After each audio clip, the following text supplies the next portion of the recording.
जय हिंद दोस्तों, मैं कंचन कुमार आप लोगों का स्वागत करता हूं। हम लोग पॉलिटी को देख रहे थे, डीपीएसपी है ना, क्या देख रहे थे?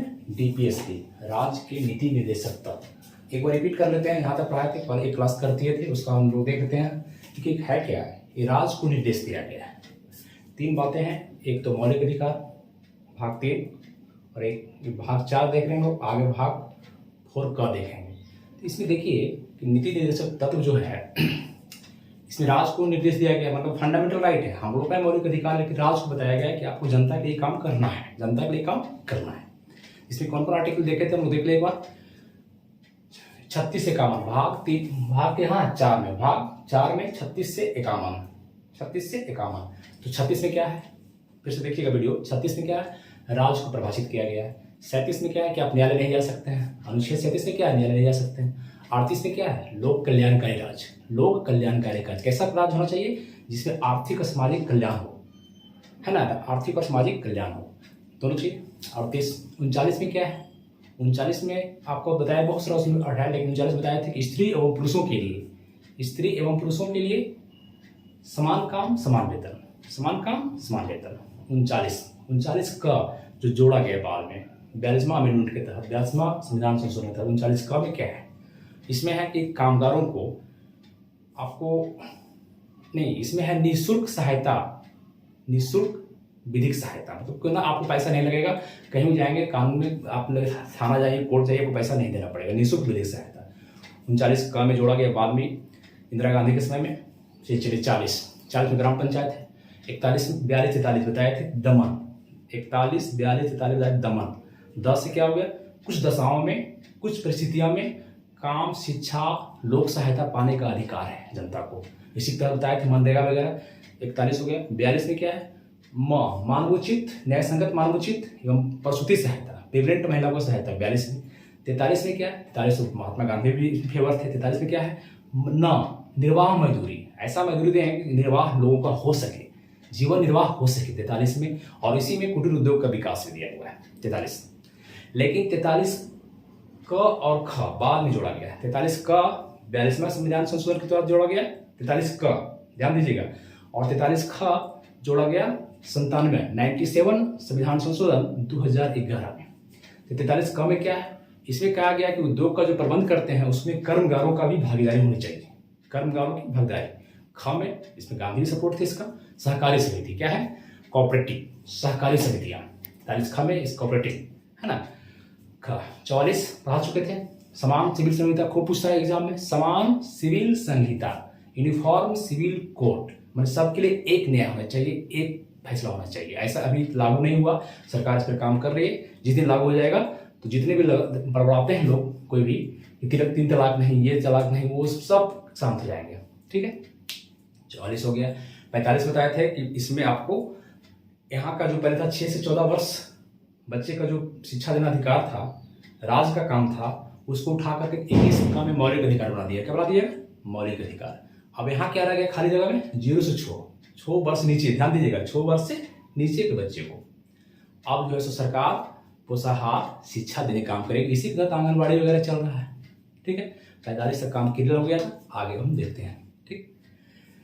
चलिए अब डीपीएसपी में देखिए, इसका शॉर्ट हम बोल दिए डीपीएसपी, इसको ध्यान रखेंगे, DPSP, directive principle of state policy, ठीक है। अनुच्छेद देखें 46, 47, 48 देखते हैं। इसमें क्या है, इसमें एससी याद रखिए, एसटी के लिए प्रबंध है, SC/ST के लिए, अनुसूचित जाति, शेड्यूल कास्ट एवं शेड्यूल ट्राइब, जो भी बेसिक स्टूडेंट है वो भी समझे, और जो पढ़े उनको तो कहना ही नहीं है। तो SC/ST के लिए भी है प्रबंधन व्यवस्था, है ना।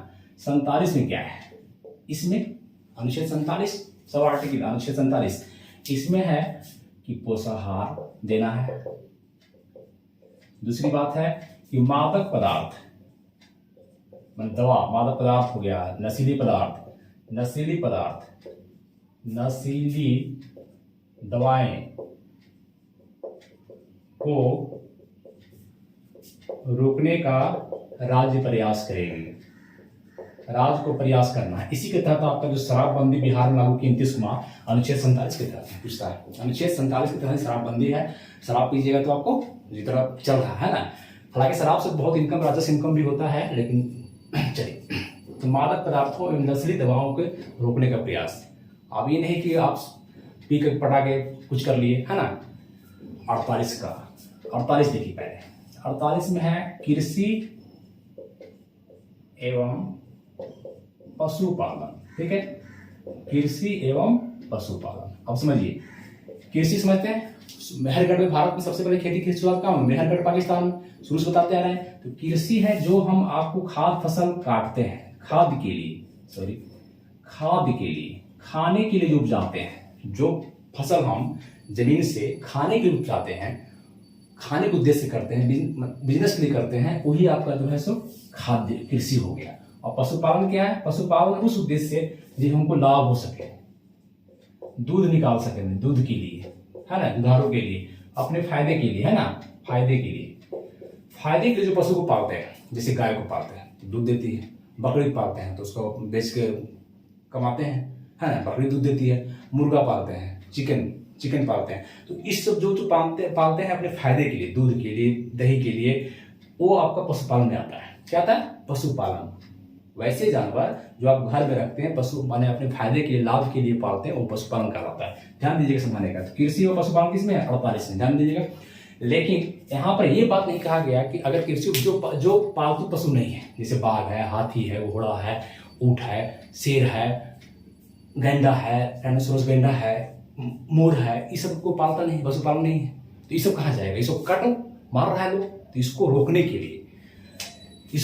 लिए, और कृषि में मान ठीक है, कृषि आप कर रहे हैं तो ठीक है, लेकिन मान लीजिए अगर हम बबूल का पेड़ रोके, ठीक है, सपोज है, या आपका कोई फल देता है, पीपल का पेड़ कोई फल देता है, अशोक का पेड़ कोई फल देता है, नीम का पेड़ कोई फल देता है, तो क्या इस सबको काट देना चाहिए? सबको काट उड़ा दीजिए।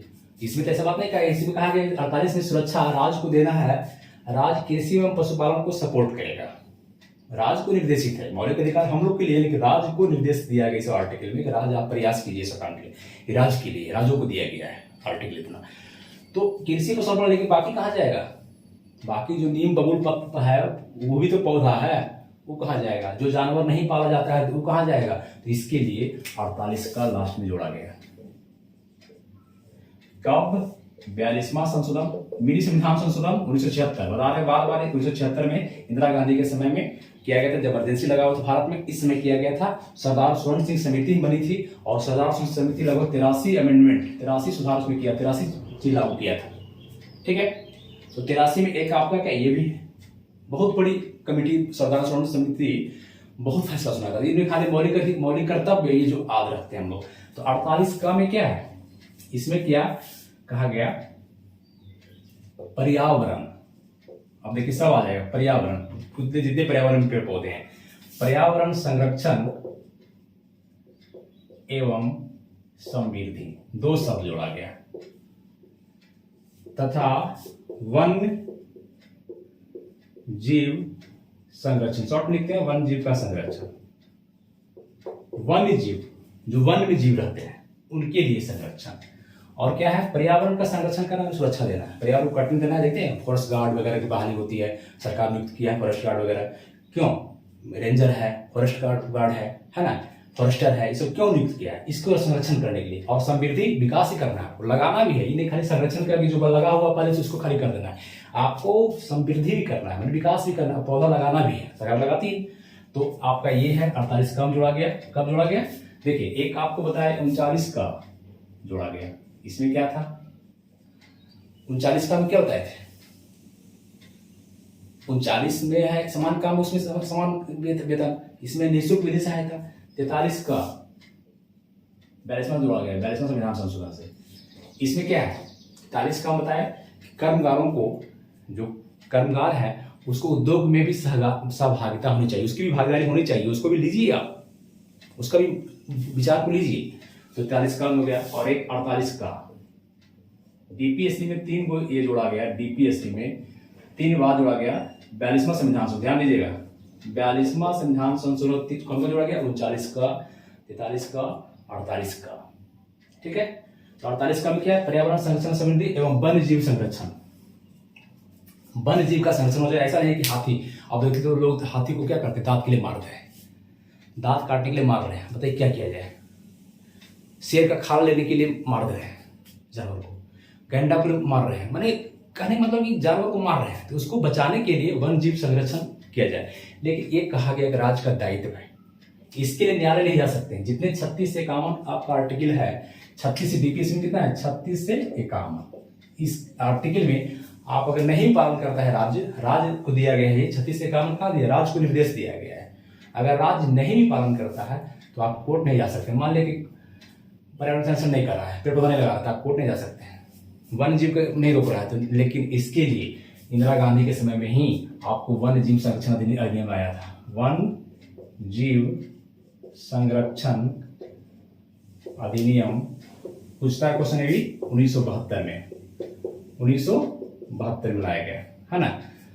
इसके तहत नहीं है क्योंकि तो लागू हुआ 76 में, लेकिन मैंने वन्य जीव संरक्षण अधिनियम पहले ही लाई थी इंदिरा गांधी, है ना। वन्य जीव संरक्षण अधिनियम 1972, इसके तरफ सब वन को सुरक्षित, मैंने जितने भी जीव जंतु हैं उसके आप हत्या नहीं कर सकते, सजा हो जाएगा आपको क्या हो जाएगा, केस हो जाएगा, आप इस पर कोर्ट जा सकते हैं। 48 का 49 में क्या है, 49 50 पहले 49 देखते हैं। इसमें है कि जितने भी धरोहर है, धरोहर स्मारक हैं,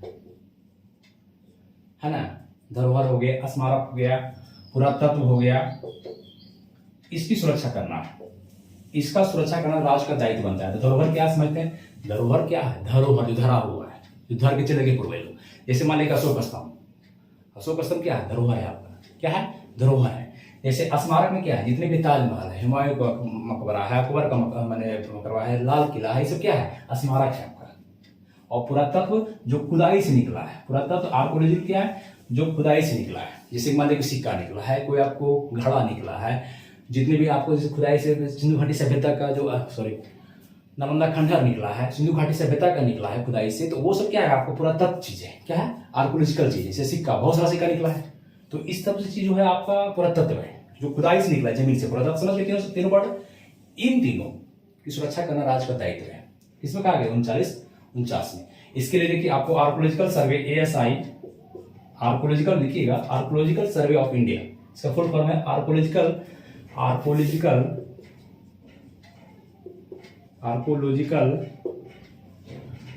सर्वे ऑफ इंडिया। 1 मिनट तो सब हल्ला कर रहा है।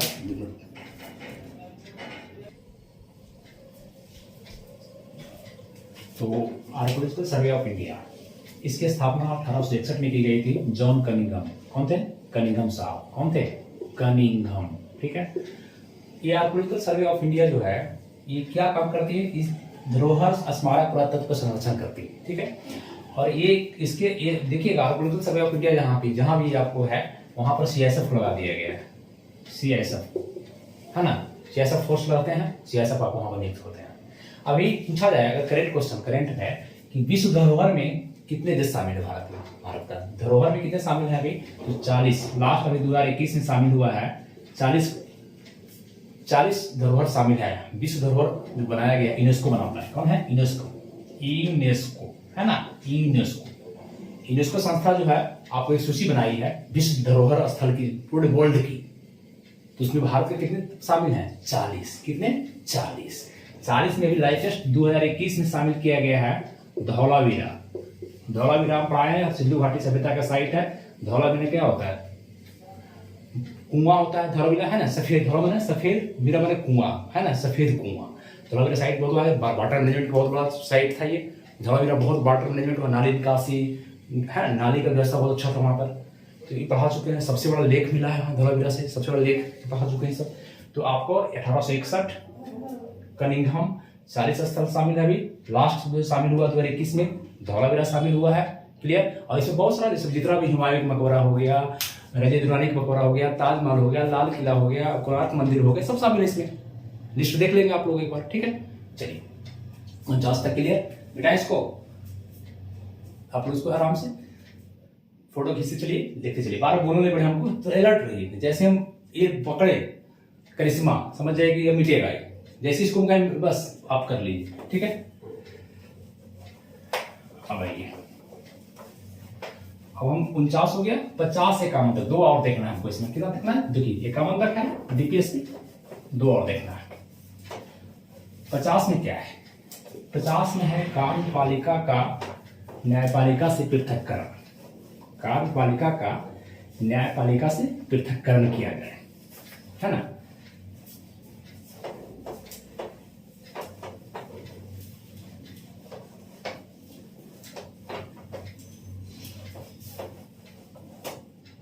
चलिए, अनुच्छेद 50 इसमें है कार्यपालिका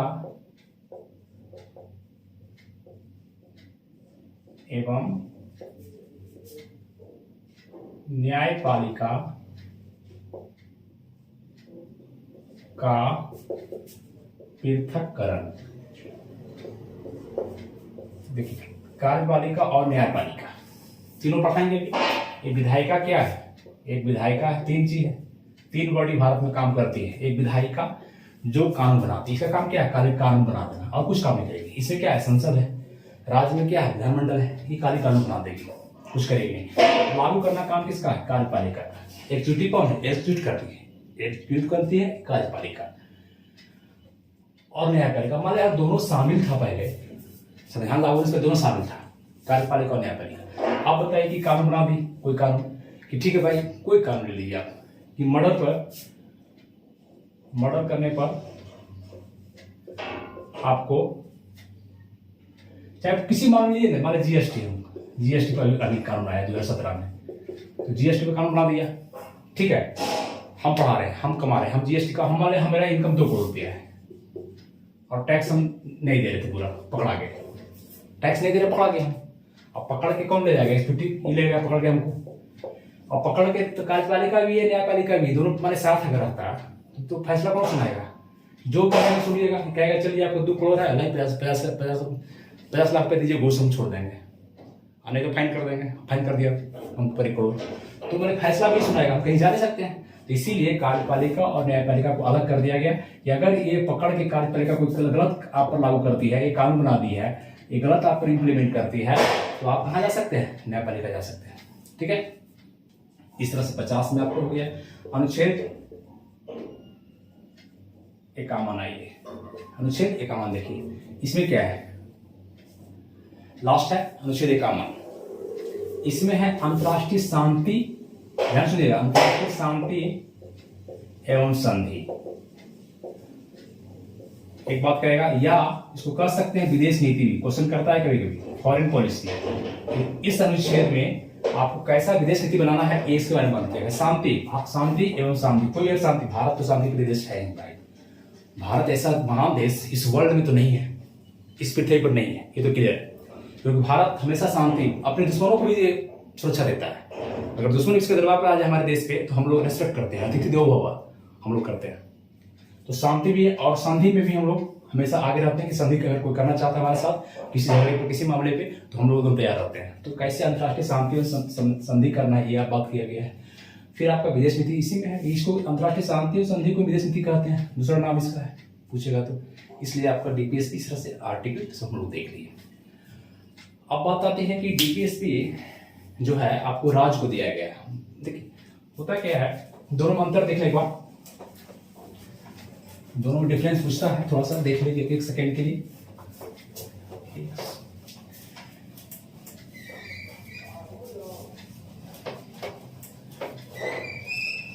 कहीं से कमेंट आया था कि सर मजा लेके नहीं पढ़ा रहे हैं, क्या बात है, कोई दिक्कत है क्या? ऐसा लगता है क्या आप लोगों कि समझ नहीं आ रही बातें? अंतर क्या है? अगर फंडामेंटल राइट हम लिखें, मौलिक अधिकार एक तरफ डीपीएसपी, देखिए दोनों मौलिक अधिकार है। ये राज्य को दिया गया है, बताते हैं, ये राज्य को दिया गया है, व्यक्ति को दिया गया है, दोनों मौलिक अधिकार है। तो ये आपको एक पहली बात है कि किस भाग में है? भाग 3 में। किसमें है? भाग 3 में। आर्टिकल कहां से कहां तक है? 12 से 35, अनुच्छेद 12 से 35। इसकी किस में है, भाग 4 में इसको एडजस्ट किया गया है ना, इसको शिफ्ट किया गया 4 में। कहां से, जहां छोड़ा है 36 से 51 तक। ये कहां से लिया गया है, अमेरिका का संविधान से लिया है। ये डीपीएसपी कहां से लिया गया, आयरलैंड से लिया है। हम लोग कहां से लिए हैं, आयरलैंड से। अगर कहे पुस्तक नहीं है, लेकिन आयरलैंड कहां से लाया था, तो यह स्पेन से लाया था। कहां से लाया था, स्पेन से लाया था। मौलिक अधिकार की बात तो कर ही रही थी, मैग्ना कार्टा सबसे पहले ब्रिटेन में आया, जिसके बाद फ्रांस लागू किया, तो ये हो गया। ये किसको दिया जाता है, व्यक्ति को, हम लोग को मौलिक अधिकार मिला हुआ है। ये किसको दिया जाता है, राज्य को निर्देश दिया जाता है, निर्देश दिया गया है ना। और ये हम लोग को मौलिक अधिकार है। इसमें इस मौलिक अधिकार जो 12 से 35 तक है, इसका कोई अगर अवहेलना करता है, कोई खिलाफ जाता है, तो आप न्यायालय जा सकते हैं। क्या है, न्यायालय जा सकते हैं, मतलब परिवर्तनीय है, परिवर्तनीय हो सकता है, बदलाव हो सकता है।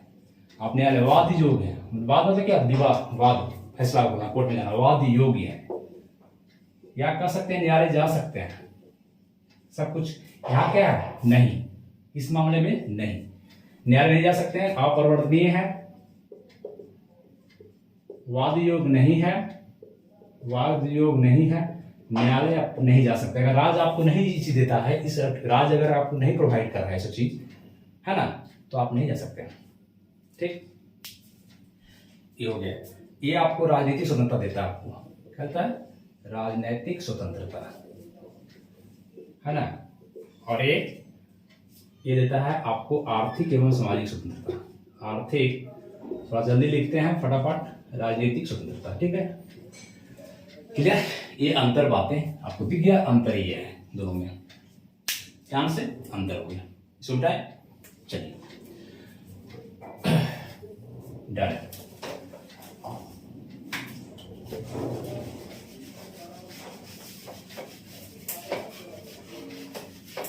अब आइए थोड़ा सा देख लें कि ये जो वर्ग, इसका डीपीएसपी है, बार बोल रहे हैं डीपीएसपी, इसका कुछ वर्गीकरण किया गया है। इसमें कुछ बातें, कुछ फैक्टर है समाजवादी, कुछ है गांधीवादी, कुछ है आपको उदारवादी, ठीक है।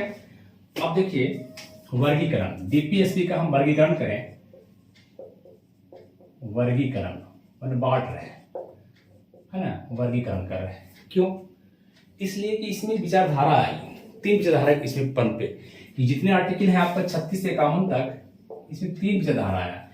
एक आपका समाजवादी विचारधारा। वादी मतलब क्या होता है, विचारधारा, समाज को, जो समाज के बारे में सोचता है, वैसी धारा, वैसी विचार, जो समाज के बारे में सोचता है, वो समाजवादी धारा हो गया, विचार हो गया। फिर क्या हो गया, गांधीवादी, जो बातें गांधी से मिलता है, इस आर्टिकल में जो बातें गांधी से मिलेगा वो गांधीवादी आर्टिकल हो जाएगा, गांधीवादी विचारधारा। फिर आपका एक उदारवादी, 3 बातें। उदार मतलब लिबरल, कोई मतलब नहीं, जैसे लिबरल क्या, गांधी जी क्या थे, लिबरल थे, है ना, नेहरू जी क्या थे, लिबरल थे, मतलब कोई मतलब नहीं, जो हो रहा है उसको देखेंगे, ध्यान से पढ़ेंगे, समझेंगे, कुछ ज्यादा एक्शन लेंगे नहीं, उदारवादी है ना। लिबरल है, क्या है, लिबरल है। 3 बातें। अब इस आर्टिकल को 36 से 51 को इसमें बांटा के कहाँ कहाँ रखना है, तो क्या रखने की जरूरत है। अब 36 से 51 हम बता दिए हैं, तो आपको रटने की जरूरत नहीं है, ध्यान सिर्फ लगाइए। जो समाज का काम करेगा समाजवादी, जो गांधी के सोच से मिलेगा गांधीवादी में आएगा, जो दोनों मिलेगा कहीं रखेंगे, उदारवादी जो उदारवादी होगा। आप देखिए आर्टिकल सुनाइए 36 से 51 तक, देखिए ध्यान से। 36 में क्या है, परिभाषा है, किसका, राज्य की परिभाषा, ना कि डीपीएसपी की परिभाषा है। राज्य को परिभाषित किया गया, राज्य क्या है, राज्य मतलब कोई यूपी और झारखंड बार बोल रहे हैं, बिहार नहीं, राज्य मतलब पूरे देश, राज्य मतलब सरकार, राज्य मतलब जितने भी संसद हैं, सरकारी है, स्टेट का हो, चाहे डीएसपी हो, एसपी, जो भी राज्य में काम कर रहा है ना, वो सब, ठीक है। तो समाजवादी में कौन आएगा, 36 नहीं है, 37 पे न्यायालय की बात है, न्यायालय में जा सकते हैं कि नहीं जा सकते हैं, 37 नहीं, कहीं नहीं रखाएगा। 38 लोक कल्याणकारी राज्य, लोक कल्याण, जनता, लोक मतलब जनता का कल्याण हो, कहाँ रखिएगा, जनता का कल्याण हो, आर्थिक तौर पर और सामाजिक तौर पर, 2 ही कल्याण, आर्थिक और सामाजिक कल्याण की बात आएगी। न्याय आएगी तो 3 बात आएगी, न्याय की बात आएगी तो राजनीतिक, सामाजिक और आर्थिक तीनों, लेकिन कल्याण की बात आएगी तो आर्थिक और सामाजिक, कहाँ रखें इसको। तो 38 समाज की बात है, तो समाजवादी में रखेंगे, कहाँ रखेंगे, 38 रटने की जरूरत है। 39 में क्या बताए थे, स्त्री एवं पुरुष को समान काम समान वेतन। तो वेतन कहाँ रखा है, गांधीवादी गांधीवादी को, गांधी से क्या मतलब है यार, वेतन से क्या मतलब गांधी को, उदारवादी क्या है, इसको 39 में रखा गया। 39 का में क्या है, 39 का में क्या जोड़ा गया, 42वां संविधान संशोधन तहत जोड़ा गया। क्या, ध्यान दीजिए, निःशुल्क एवं कानूनी सहायता। 39 का में क्या है, निःशुल्क एवं कानूनी सहायता। तो ये कानून की बात है, समाज की बात है, तो समाजवादी रख दिया इसको। 3 देखिए, 38, 39 का 3 जैसे याद रहेगा आपको। फिर दमन को रख दीजिएगा, दमन। द से क्या है, दशाओं मतलब कुछ दशाओं में शिक्षा, काम, शिक्षा, लोक सहायता पाने का अधिकार है, माने आर्टिकल 41। कुछ दशाओं में शिक्षा, मनरेगा है इसको, कुछ दशाओं में काम मनरेगा, शिक्षा, लोक सहायता, विधवा पेंशन, वृद्धा पेंशन, लोक सहायता पाने का अधिकार है। 41 समाज की बात करता है, यहाँ रख देंगे। 42 प्रसूति सहायता है, मानवोचित है। 42 में क्या है, मानवोचित, मानव को उचित न्याय संगत मिलना चाहिए। फिर क्या है, निर्वाह, यानी से क्या हुआ, निर्वाह 43 में है, मतलब क्या, निर्वाह भर मजदूरी दीजिए आप। इसी में 43 में सबसे बड़ा चीज कुटीर उद्योग है। क्या, कुटीर उद्योग बता चुके हैं, आर्टिकल देखिए, पढ़िए आपको, कुटीर उद्योग।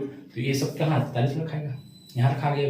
कुटीर उद्योग है, यहाँ पर मानवोचित न्याय संगत, प्रसूति सहायता इसमें था, इसमें काम पाने का अधिकार था, इसको तीनों 41 दमन को यहाँ रख दिए 43 को, ठीक है। अब 43 क को भी रखिए, 43 क को, इसमें कहिए कि क्या है, बता चुके हैं 43 क में क्या है। 43 क जोड़ा गया, बार बता, 43 क जोड़ा गया 42वां संविधान सूत्र, 39 का, 43 का, 48 का, 39 का, 43 का, 48 का, 42वां संविधान संशोधन 1976, इंदिरा गांधी, सरदार स्वर्ण सिंह समिति, है ना, इसके तहत जोड़ा गया। तो ये हो गया, ठीक। तो 43 क में अब ख, 43 ख जोड़ा गया 2011 में, इधर सहकारी समिति, उसमें 43 ख में क्या है, 43 ख में सहकारी समिति है, कोऑपरेटिव, उसके गांधी सपोर्टर थे, यहाँ नहीं रखा है। 43 क यहाँ रखा गया। इसमें क्या है कि कर्मगार, जितने काम करने वाले हैं, उनको जो है उद्योग के प्रबंधन में भागीदारी होनी चाहिए, उसकी राय होनी चाहिए, उसकी सपोर्ट होना चाहिए। उद्योग, आप ऐसा नहीं खाली मशीन से काम लीजिए, उद्योग बंद लगा दिए, खाली मशीन लगा दीजिए, कोई लेबर को मत रखिए, तो नहीं, गलत बात है। आप लेबर को भी रखिए, बेरोजगारी दूर होगी इससे, है ना। 43 का ये हो गया, ठीक। ये गांधीवादी में रखा गया, अब सॉरी समाजवादी में रखा गया यहाँ तक। और आप एक रख सकते हैं 47, जिसमें है आपको मादक पदार्थ, पोषाहार, नशीली दवा नहीं देना है, शराबबंदी, ये समाज की बात है, तो 47 में रख दीजिए, ठीक। लगातार देखिए 38, 39 का, 41, 43, 43 का, इतना याद रहेगा। ये तो ऐसे याद रहेगा आपको, दमन से ऐसे शुरू स्टार्टिंग याद कीजिएगा। 36 काट दिए, 36 राज था, 37 न्याय में नहीं जा सकते हैं, मनकोट नहीं जा सकते हैं, और ये हो गए। एक 47 यहाँ जोड़ दिए, ठीक। अब आइए बचा, फिर देखिए 40 ग्राम पंचायत, गांधीवादी इसमें आएगा, गांधीवादी इसमें आएगा। 41 इसमें नहीं आएगा, 42 इसमें भी नहीं आएगा। इसमें फिर आपको 43 आएगा, कुटीर उद्योग है, गांधी जी बहुत बड़ा सपोर्टर थे इसका, कुटीर उद्योग का, अपने चरखा चलाते थे, चरखा चला के जीवन निर्वाह करो, जीवन का निर्वाह करो। 43 में क्या है, जीवन निर्वाह में कुटीर विकास, कुटीर का विकास, उद्योगों का विकास, कुटीर उद्योग का विकास, घरेलू उद्योग का विकास। तो गांधी जी सपोर्टर थे 43 का, ये हो गया। 43 ख बताए, 43 का यहाँ है, 43 ख यहाँ जोड़ दीजिए। देखिए मैच भी कर रहा है, यहाँ 43 यहाँ भी है, 43 यहाँ भी है, कोई बात नहीं, मैच करेगा। 43 का यहाँ, 43 ख यहाँ है, क्योंकि गांधी जी का सपोर्टर थे। सहकारी समिति इसमें है, 2011 में जोड़ा गया। 97वां संविधान संशोधन जोड़ा गया इसको, है ना। तो सहकारी समिति इसमें आ गया। 44 इसमें नहीं, 45 नहीं, 45 में गांधी जी को मतलब नहीं था। 45 में आपको मानव का, माता का, शिक्षा का है, नहीं है। 46 हाँ, ST SC, 46 में क्या, ST SC का ध्यान लगाइए। ST ST का मतलब बहुत बड़ा सपोर्टर थे गांधी जी, थे कि नहीं। अनुसूचित जाति का जाति तो बहुत हरिजन समाज बनाए थे, हरिजन संघ बनाए थे, है ना। तो आपको 46 में आ जाएगा। 47 ये इसका सपोर्टर भी थे, शराब नहीं पीना है, मादक पदार्थ, बहुत बड़ा गांधी भी सपोर्टर थे इसका भी, ये नहीं पीना है सब। 48 का भी सपोर्टर थे, पशुपालन की हत्या नहीं करना है इसका, है ना। तो 48 भी आपका सपोर्टर थे गांधीवादी। चलिए ये हो गया। अब आइए उदारवादी, बाकी जो पढ़ा डाल दीजिए, ठीक है। उदारवादी, समाज सिविल समझता लगा हुआ, ठीक है। उदारवादी इसमें आ जाएगा, क्या आ जाएगा, 45 माता पिता को शिक्षा देना, इसमें आ जाएगा। 48 इसमें भी आ जाएगा।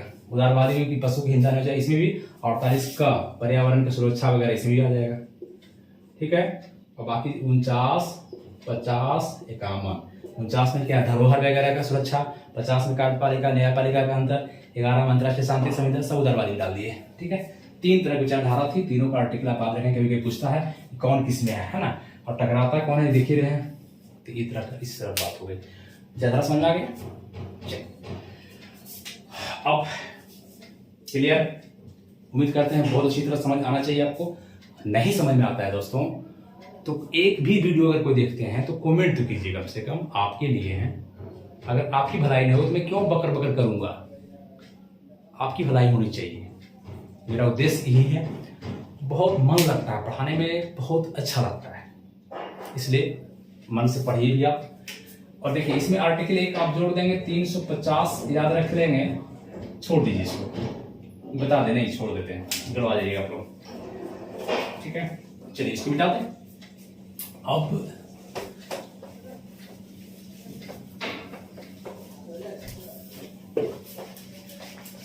ये क्या है कि डीपीएसपी और मौलिक अधिकार, फंडामेंटल राइट, दोनों में टकराव हो जाता है। क्यों?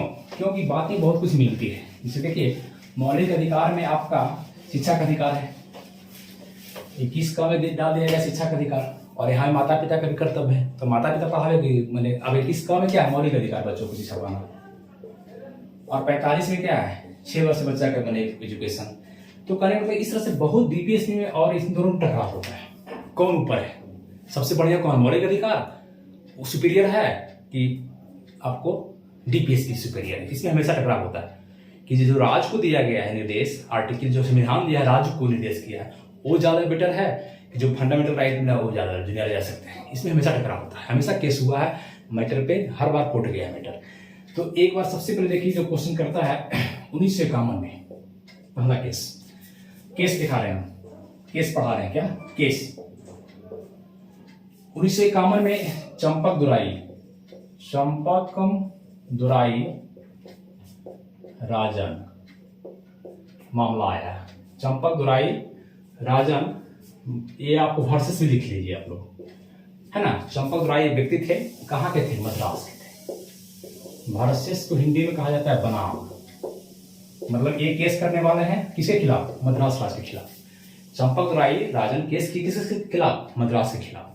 इसमें बोले कि भाई टकरा गई बातें, कुछ मैटर लेकर टकरा गए न्यायालय। तो न्यायालय यहाँ कह दिया इसमें कि भाई मौलिक अधिकार ऊपर है, मौलिक अधिकार ज्यादा अच्छा है, ऊपर है, और इसके अधीनस्थ काम करेगी, इसके अधीनस्थ नीचे काम करेगी डीपीएसपी। ऐसा सुनाया, बात समझे। मतलब कि मौलिक अधिकार ऊपर है, उसके नीचे, अच्छा कोई कहे कि भाई एसआई ऊपर है दरोगा, है ना, इसके अधीनस्थ काम करेगी एएसआई, इसके अधीनस्थ काम करेगी सिपाही, कर सकते हैं कि नहीं। इसके ऊपर काम करेगा इंस्पेक्टर, उसके ऊपर ये एसआई किसके अधीनस्थ काम कर रहा है, एसआई के अधीनस्थ काम कर रहा है, तो अधीनस्थ काम कर रहा है, डीपीएसपी इसके अधीनस्थ काम कर रहा है। ठीक है, तो यहाँ पर फैसला सुनाया गया कि मौलिक अधिकार ऊपर है और इसके अधीनस्थ काम करे डीपीएसपी। ठीक है, इस मामला में चंपक दुराई राजन मामला।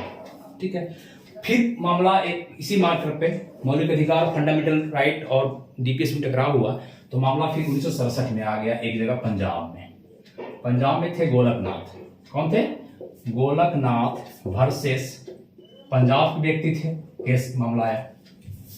अब इसमें क्या होगा फैसला, इसी मैटर पर, फंडामेंटल राइट एंड डीपीएसपी में टकराव होने के कारण इसमें क्या किए, इसमें बोले कि भाई दोनों, यहां कह दिया गया कि आपका दोनों, मतलब फंडामेंटल, शॉर्ट लिखते हैं, फंडामेंटल राइट एंड डीपीएसपी पूरक है, मतलब सप्लीमेंट्री है, सप्लीमेंट्री है, पूरक, पूरक समझते हैं ना, पूरक भोजन। मान लिया अगर चावल नहीं मिल रहा है खाने के लिए तो क्या इसका पूरक क्या हो सकता है, अगर हमको चावल नहीं मिलता है खाने के लिए तो उसका पूरक खाना कुछ रोटी ले लेंगे, पूरक में सप्लीमेंट्री ले लेंगे। अगर हमको डॉक्टर मना किया है कि सेब नहीं खाना है, लेकिन आप उसका पूरक सप्लीमेंट्री ले सकते हैं, आप बेदाना खा सकते हैं, तो सप्लीमेंट्री भोजन, अगर दूध नहीं मिल रहा तो हॉर्लिक्स होके पी लेंगे तो सप्लीमेंट्री हुआ। उसी तरह से करें कि दोनों आपस में एक दूसरे में रिलेशन है, पूरक है एक दूसरे का। ये इसके बिना इसको नहीं बनेगा और इसके बिना इसको नहीं बनेगा, दोनों इसके बिना इसको नहीं बनेगा, इसके बिना इसको नहीं बनेगा, दोनों सप्लीमेंट्री है, काम कर सकते हैं। नहीं तो उसके जगह पर इसके जगह इसके काम चला सकते हैं, इसके जगह उसकी चला सकते हैं। ये मामला आया इसमें। शासन डेट वाइज सीरियस है जो पूछता है क्वेश्चन, ये सीरियस एग्जाम पूछा हुआ है, सीरियस एग्जाम बहुत स्टैंडर्ड एग्जाम यूपीएससी कंडक्ट करते हैं, सीरियस में पूछा है एक संपर्क दुराई मामला, इसलिए बताएं इसको। और गोरखनाथ पंजाब एक किताब बहुत बार पूछता है 67, ये मामला ये केस बहुत है, इंडिया में बहुत केस है, एक बार स्टडी कर लेंगे इसको हम लोग, लेकिन यहाँ फिलहाल इसको देखते हैं। ठीक है, 67 के बाद आइए 1973 में आए। 73 में आपको है केशवानंद भारती। ये मामला तो बहुत पूछता है एग्जाम में भाई, केशवानंद को भारती बनाम, वर्सेस कर दीजिए इंग्लिश में, बनाम केरल, ये केरल के व्यक्ति थे। इस मामले में भी चलेंगे कोर्ट, मामला टकराया तो इसने फैसला क्या सुनाया? इसमें आप फैसला सुनाया कि भाई मौलिक अधिकार ऊपर है, मौलिक अधिकार श्रेष्ठ है। क्या है? श्रेष्ठ है, ऊपर है, ऊंचा है। किससे? डीपीएसपी से। मौलिक अधिकार के ऊपर बताया कौन? केशवानंद भारती। मौलिक अधिकार ज्यादा बेटर है क्योंकि इसमें कोर्ट जा सकते हैं, कोर्ट आपको फैसला दे सकता है, लेकिन आपका डीपीएसपी में कोर्ट नहीं जा सकते हैं। राज्य लागू करे चाहे नहीं करे, दे आपको चाहे मत दे, रोजगार दे न दे, है ना, पोषाहार दे चाहे मत दे, आंगनबाड़ी काम दे चाहे मत दे, शराब बंद करे चाहे मत बंद, बहुत राज्य चल रहा है, तो ये राज्य पर निर्भर करता है। तो इसलिए मौलिक अधिकार ज्यादा ऊपर है। केशवानंद भारती बोला, कौन बोला? केशवानंद भारती। फिर आपको 1976 में इंदिरा गांधी के समय में, यहाँ भी इंदिरा गांधी थी, 42वां संविधान संशोधन आया। 42वां संविधान संशोधन 1976। ठीक है, इसमें कहा गया, इस संविधान संशोधन नहीं, मौलिक अधिकार ऊपर नहीं है, मौलिक अधिकार ऊपर नहीं है। इसमें कहा गया कि आपका जो है डीपीएसपी ऊपर है, डीपीएसपी श्रेष्ठ है, ऊंचा ऊपर है। ठीक है, 76 में देखिए मामला कितना आता है, केस चलते रहता है। फिर 1980 में आ गया मिनर्वा मिल्स वर्सेस बनाम यूओआई। इसका फुल फॉर्म लिख लेंगे आप लोग, यूनियन ऑफ इंडिया।